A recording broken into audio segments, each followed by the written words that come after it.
They're not you, by and large. Talk radio appeals to a very small, narrow band of wonderful, conservative white males. I've been at this for 20 years. I love you. But you're not the only audience that votes. Radio is one thing. Elections are another thing. Do you understand what I'm saying? Look, I'm not going to lead you down a blind alley. If you want to be led down a blind alley and see Hillary Clinton win in 2016, keep screaming about purist candidates. That's my opinion. I want to ask you a question on the Savage Nation tonight, because the de Blasio election in New York City is not well known outside west of the Hudson River. No one knows who he is. No one heard of him. If you stopped 9,900 people in San Francisco and said, what do you think about de Blasio winning in New York? They would say, huh? Or is that a new jewelry store? They don't know who he is. If you stopped 9,900 people in San Francisco and said to them, how do you feel about Christie winning? They might know who he is. He's bigger than life, while de Blasio is smaller than life. And yet he managed to win in New York City. That just shows you what a wonderful campaign his opposition used.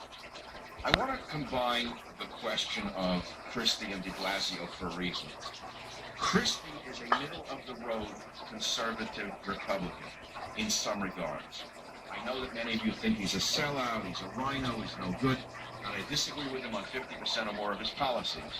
But I'd certainly rather have a Christie than a de Blasio as president. I'd certainly, for certain, rather have a Christie who'll give me 55% of what I want than a Hillary Clinton who'll give me less than zero. I'm trying to explain to you, it's wonderful to be a purist. It's wonderful to stick to your guns.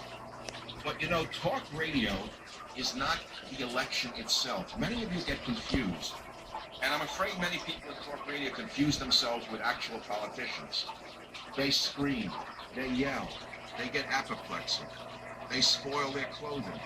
They think that they're campaigning when in fact there's nobody in the room but them. And they have to remember that they're not actually running for office. Running for office is much different than shooting your mouth off on a microphone in a toilet bowl. And you have to understand that it may be entertaining to people screaming in a toilet bowl about what should be done and who is true, and I'm the Pope, and I know who the true believers are, and anyone who doesn't believe in what I believe in shall be lined up against the wall and shot when we win. That sounds wonderful. It's very theatrical. But now go out and try to win an election in this country today with the state of mind that exists. The electorate is not what you think it is. The electorate is much wider than what you think it is.